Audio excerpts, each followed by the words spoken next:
गुरु उसको सरल शब्दों में समझना हो तो जो गुरु सिखाए वो गुरु, गुरु सिखाए उसको कहते हैं गुरु।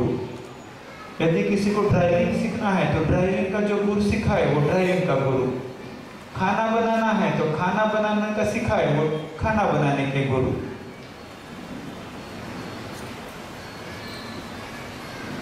जीवन में हम अनेकों विद्याएं, अनेकों कलाएं, अनेकों व्यक्तियों से सीखते हैं और इस भांति हमारे अनेकों गुरु होते हैं। व्यवहारिक विद्याओं के साथ धर्म विद्या, अध्यात्म विद्या में भी प्रगति हो, आत्मकल्याण हो, इस हेतु व्यक्ति गुरुओं से मार्गदर्शन, शिक्षा दीक्षा प्राप्त करता है। और जिन महापुरुषों से हम धर्म विद्या, अध्यात्म विद्या की शिक्षा दीक्षा प्राप्त करते हैं उनको भी हम गुरु कहते हैं। एक व्यक्ति के अनेक गुरु हो सकते हैं क्योंकि अध्यात्म विद्या, धर्म विद्या बहुत बड़ा समुद्र की भांति है। वह अध्यात्म विद्या के अनेकों पहलुओं में से कोई पहलू हम किसी से सीखते हैं तो कोई पहलू किसी से योग सीखते हैं, किसी से यज्ञ सीखते हैं, किसी से वेद के अर्थों को समझते हैं, किसी से उपनिषदों के अर्थों को, किसी से भगवद गीता को। कभी कभार ऐसा होता है कि हम प्रत्यक्ष व्यक्ति से नहीं सीखते हैं किंतु उनके द्वारा लिखे गए पुस्तकों से सीखते हैं, तो परोक्ष रूप से वो भी हमारे मार्गदर्शक हुए। और जो हमें मार्गदर्शन दे, गुरु सिखाए, वो गुरु हुए। ज्यादातर समाज में मान्यता ऐसी होती है कि मेरे एक गुरु, किंतु वास्तव में आप सोचोगे तो आपने रामायण में से कुछ प्राप्त किया तो वाल्मीकि को गुरु बनाया, महाभारत में से प्राप्त किया तो वेदव्यास को गुरु बनाया, भगवद गीता से प्राप्त किया तो कृष्ण को गुरु बनाया, वेदों में से प्राप्त किया तो विश्वामित्र, वशिष्ठ, अगस्त्य इत्यादि अनेक ऋषियों को गुरु बनाया, योग विद्या से कुछ प्राप्त किया तो पातंजलि, याज्ञवल्क्य और अनेकों महायोगियों ने जो मार्गदर्शन किया उनको गुरु बनाया। तो कोई तो प्रत्यक्ष गुरु से मार्गदर्शन लेते हैं और अनेकों जो वर्तमान में हमारे सामने प्रत्यक्ष नहीं है किंतु उनका शब्द, उनका मार्गदर्शन को हमने जीवन में अपनाया, वो भी हमारे लिए गुरु समान पूज्य है, गुरु के स्थान पर ही है। यानी कि हम एक जीवन में अनेकों गुरुओं से प्रत्यक्ष परोक्ष रूप से मार्गदर्शन प्राप्त करते हैं। इसके सिवा भी शास्त्रों ने कहा है कि संसार के अंदर समस्त विद्याएं सूक्ष्म में विद्यमान हैं। ओम पूर्णमदः पूर्णमिदं पूर्णात् पूर्णमुदच्यते, समस्त विद्याएं पूर्ण रूप से विद्यमान हैं।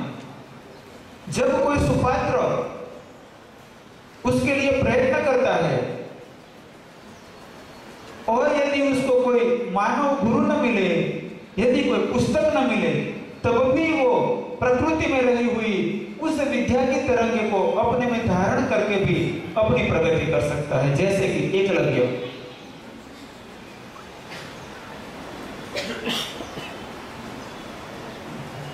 जीवन में ज्ञान प्राप्ति के, आत्मकल्याण के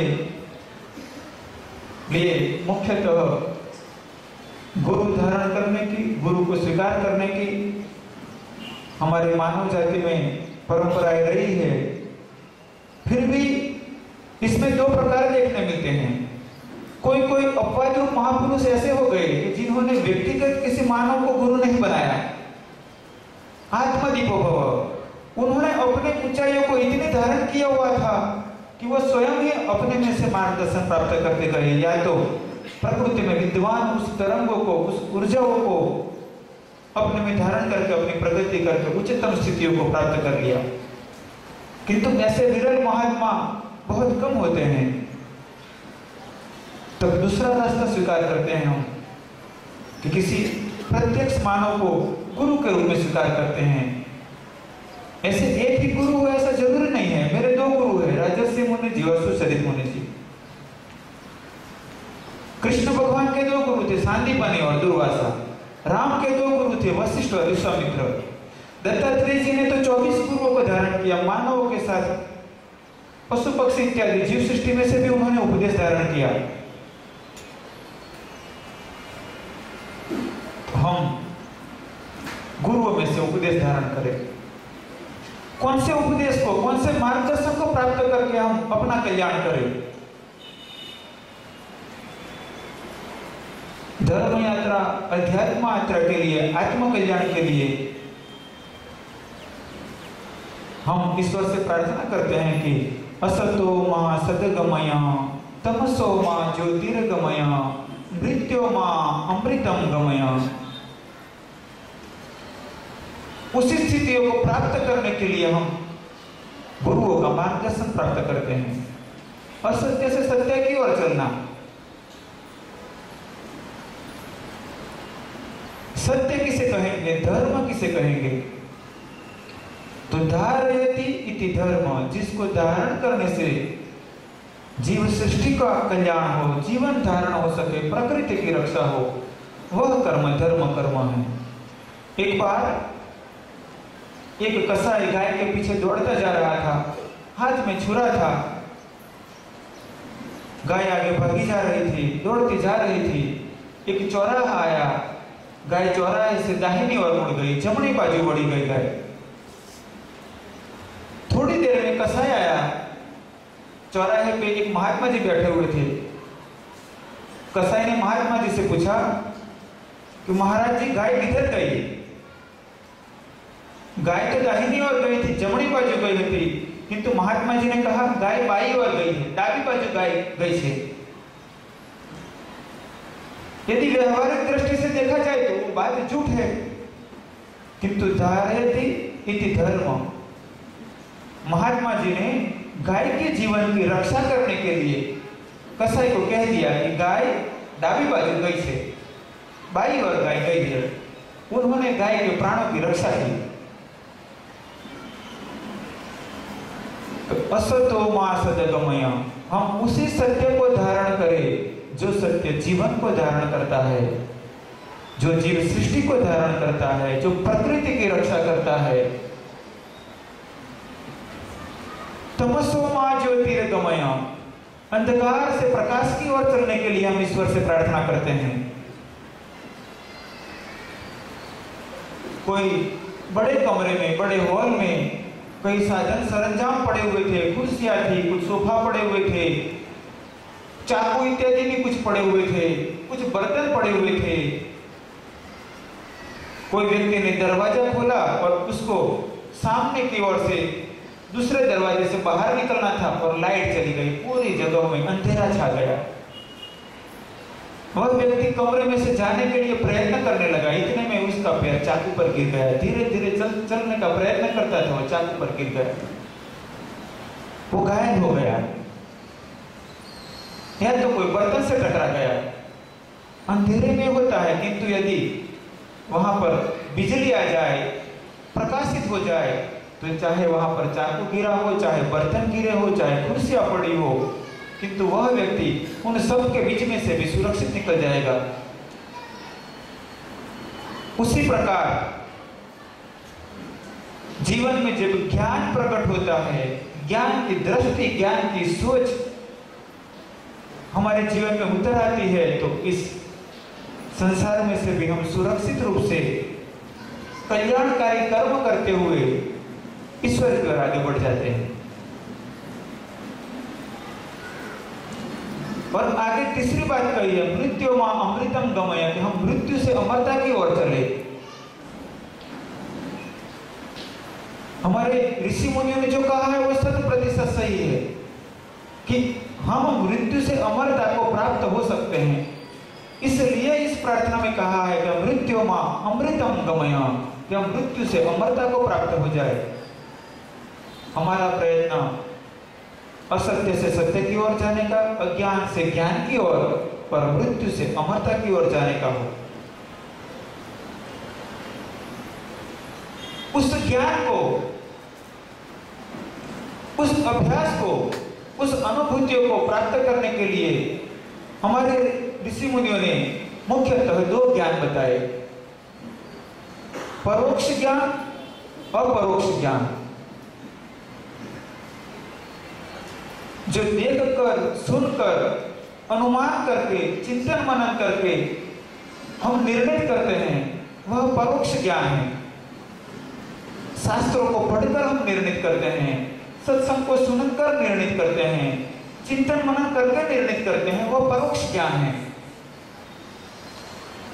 उस परोक्ष ज्ञान से, विवेक युक्त विधि से अभ्यास करके जब सत्य की, अध्यात्म की, आत्म कल्याण की अनुभूतियां करते चले जाते हैं, तब वो जो अनुभूति युक्त ज्ञान प्राप्त होता है उसको कहते हैं अपरोक्ष ज्ञान। हमें दोनों की जरूरत है, परोक्ष ज्ञान और अपरोक्ष ज्ञान। अपरोक्ष ज्ञान के लिए परोक्ष ज्ञान की जरूरत है, और अपरोक्ष ज्ञान प्राप्त करते हुए साथ में ही अभ्यास के द्वारा अपरोक्ष अनुभूतियां भी जरूरी है। यदि किसी व्यक्ति के पास इन दोनों प्रकार का ज्ञान उत्तम हो तो उसको फिर किसी व्यक्ति को गुरु बनाने की जरूरत नहीं है, किसी व्यक्ति को गुरु करने की जरूरत नहीं है, क्योंकि उद्देश्य पूर्ण हो गया। किंतु यदि परोक्ष ज्ञान है और अपरोक्ष ज्ञान का मार्गदर्शन नहीं है, उसकी अनुभूतियों पर ठीक से आगे नहीं बढ़ पा रहा है, तो गुरु की जरूरत है। और यदि परोक्ष ज्ञान नहीं है तो गुरु की जरूरत है ही। एक बार किसी व्यक्ति को नदी पार करके सामने किनारे जाना था। वह व्यक्ति नदी के किनारे पहुंचा, वहां पर कोई अंधा व्यक्ति खड़ा था। उसने उस अंधे से पूछा, मुझे नदी पार करके सामने जाना है, कृपया आप मेरा मार्गदर्शन कर सकते हो?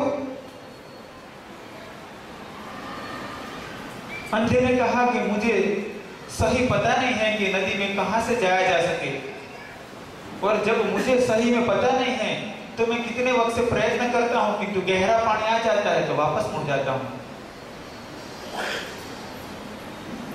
इसलिए मैं आपको स्पष्ट रूप से बता नहीं सकता हूं। थोड़े आगे गया हुआ व्यक्ति, एक पंगु व्यक्ति मिला, પાંગળો વ્યક્તિ જે ઠીક ચાલે ન હતો શકતો, જેના પગ જેટલા સક્ષમ ન હતા, एक पंगु व्यक्ति मिला। उसने उस पंगु से पूछा कि भाई साहब, मुझे नदी पार करनी है, कृपया आप मुझे बता सकते हो मैं कैसे सरलता से नदी पार कर लूं?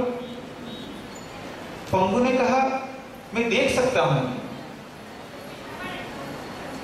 इसलिए देखने से जितना समझता हूं इतना आपको बता सकता हूं, किंतु मैं पंगु हूं इसलिए इतना सक्षम नहीं हूं कि मैं नदी पार करूं, पर मैं गहरे पानी तक गया नहीं हूं क्योंकि इतनी मेरी क्षमता नहीं है, इसलिए मैं आपको अनुभव की सही बातें नहीं बता सकता हूं।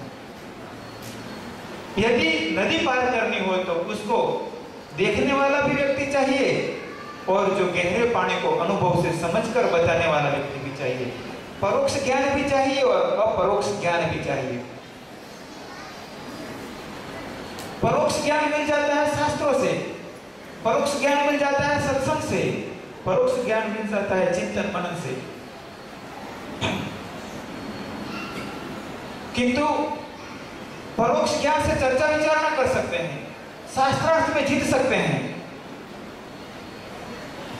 शांत बन सकते हैं, किंतु हमारी आध्यात्मिक यात्रा को आगे बढ़ाने के लिए उस परोक्ष ज्ञान को अपरोक्ष में बदलना होगा। एक बार एक बुढ़िया जिसके आंगन में कुछ खड्डे थे और कुछ कांटे भी बिखरे हुए थे, वो आंगन में बाहर आई। एक बूढ़ी, एक दादी मां તેમના ઘરના આંગણામાં બહાર આવી, તેમના ઘરના આંગણામાં ખાડા હતા અને ઘણા કાંટા પણ પડેલા હતા। उस बुढ़िया ने देखा कि आंगन का जो बाड़ बनी हुई थी उसमें कोई बिल्ली घुस गई। बुढ़िया ने अपने आंगन में से बिल्ली को निकालने का प्रयत्न किया। उस प्रयत्न में भागदौड़ करती हुई बिल्ली कांटों को बचाने का प्रयत्न कर रही थी और खड्डे में गिरकर मर गई। बुढ़िया ने सोचा कि ये बिल्ली मर गई है तो उसको मैं जंगल में फेंक कर आती हूँ। एक टोकरी में, टोपला में, एक टोकरी में वो मृत बिल्ली को रखकर जंगल की ओर गई। बिल्ली के मृत शरीर को जंगल में फेंका। नदी से स्नान करके वापस अपनी कुटिया पर आई। मरेली बिल्ली ने जंगल में फेंकी, नदी में स्नान कर पाछी आ गई। जब वो कुटिया घर पे वापस आती है तो देखती है कि वो अपने आंगन के कैंपस में एक ऊंट फंस गया है। अब ऊंट वहां खड्डे में पड़ा हुआ है और खड़ा हो नहीं पा रहा है। अब उसका दूसरा प्रयत्न शुरू हुआ, ऊंट को निकाला जाए। इस कहावत को कहते हैं बिल्ली निकालते ऊंट बैठा। गुजराती में कहिए कि बिल्ली काटता ऊंट बैठा। ये ज्यादातर जीवन में यही होता रहता है कि बिल्ली निकालते ऊंट बैठता है। बिल्ली काटवा जाए ऊंट पैसे। आज जिंदगी भर आप वहां थकते रहे। जिंदगी भर हमारा यही होता रहता है कि हम धर्म यात्रा, अध्यात्म यात्रा का प्रयत्न करते हैं। कभी शुरू करते हैं ओम नमः शिवाय, ओम नमः शिवाय, ओम नमः शिवाय, ओम नमः शिवाय। फिर 15 दिन, महीने के बाद लगता है कि इससे कुछ नहीं होने वाला है। फिर किसी ने कहा ओम नमो भगवते वासुदेवाय, ओम नमो भगवते वासुदेवाय, ओम नमो भगवते वासुदेवाय। फिर 4-6 महीने लगे। फिर सोचा था कि ऐसा करूंगा तो बेटी की सगाई हो जाएगी, किंतु सगाई हुई नहीं तो चुप ओम नमः शिवाय और ओम नमो भगवते वासुदेवाय को छोड़ा। फिर किसी ने बताया कि वहां माता जी के मंदिर जाओ, वहां अष्टमी की तिथि के दिन पूजा पाठ करना। फिर हमने दूसरा शुरू किया, जिंदगी भर बिल्ली निकालो, ऊंट और ऊंट निकालो। तीसरे से चौथा करते करते बचपन से बुढ़ापा आ जाता है। न शांति मिलती है, न सुख मिलता है, न संतुष्टि मिलती है। आखिर 75 साल की उम्र में भी पूछो तो कि मन बेचैन है, न भगवान मिले, न धर्म से संतुष्टि हुई, न जीवन से संतुष्टि हुई, न परिवार से संतुष्टि हुई। इसीलिए हमारी कहावत बनी कि बिल्ली काटता ऊंट बैठो। ये आखिर जिंदगी चाले अपने बिल्ली काढ़ी ऊंट पैसे भणता हो ये क्या रहा तकलीफ भणी रही है એટલે પછી છોકરાઓ નોકરી લગાડવાના લગન થાય, છોકરાઓ ના ભણતા હોય ત્યારે તકલીફ, છોકરાઓ મોટા થાય ત્યારે છોકરાઓ સેટલ ના થાય તો પાછી તકલીફ, પછી છોકરાઓની સગાઈ કરવાની તકલીફ, છોકરાઓની સગાઈ થઈ ગઈ તો પછી એમને ત્યાં છોકરા નથી થતા તેની તકલીફ, એટલા પાછું પગમાં તકલીફ ને કમરમાં તકલીફ। આ બિલ્લી ઊંટ કાઢતા કાઢતા છેવટે આપણા રામ બોલો ભાઈ રામ થઈ જાય। ज्यादातर यही होता रहता है हमारा। धर्म के लिए प्रयत्न करते हैं, कभी कोई मंदिर में, कभी कोई मंदिर में, कभी बद्रीनाथ होकर आए, कभी अंबाजी होकर आए, कभी सोमनाथ होकर आए, कभी जल चढ़ाया, कभी बेलपत्र चढ़ाया, कभी दूध चढ़ाया, तो कभी गंगाजल चढ़ाया, कभी तुलसी दल चढ़ाया, कभी नवचंडी यज्ञ किया, तो कभी कुछ कथा करवाई, तो कभी कुछ पाठ किया, तो कभी कोई स्तोत्र का जप किया। तो फिर क्या करना चाहिए? हम कौन से कर्म करें तो हम अपनी आध्यात्मिक यात्रा को, धर्म यात्रा को सही विधि से, सही रीति से आगे बढ़ा पाए। और इसके लिए जरूरी होता है गुरु। एक बिल्ली और ऊंट के चक्कर से बाहर निकलना हो तो कोई गुरु करना पड़ता है। और गुरु एक ही बना हो ऐसा मैं कहता नहीं हूं, क्योंकि एक ही गुरु पूर्ण हो ऐसे तो ईश्वर है।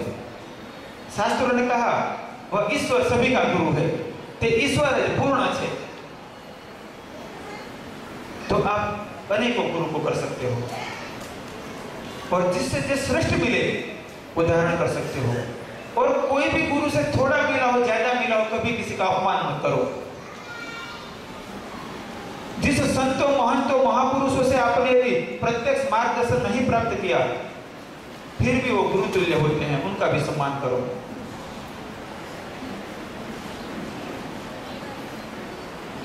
हमारे यहाँ कहते हैं कि वृक्ष पर फल लगे तो वृक्ष ने डालियों झुके, वृक्ष पर फल लगते हैं तो डालियां झुकने लगती है।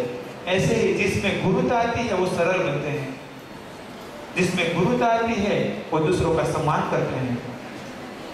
गुरुता जीवन में दिखाई पड़नी चाहिए, गुरुता व्यवहार में दिखाई पड़नी चाहिए, गुरुता कर्मों में दिखाई पड़नी चाहिए, गुरुता विचार में दिखाई पड़नी चाहिए। लघुता यानी छोटापन, गुरुता यानी बड़प्पन। तो हमें परोक्ष और अपरोक्ष ज्ञान को प्राप्त करने के लिए गुरु के मार्गदर्शन की जरूरत होती है।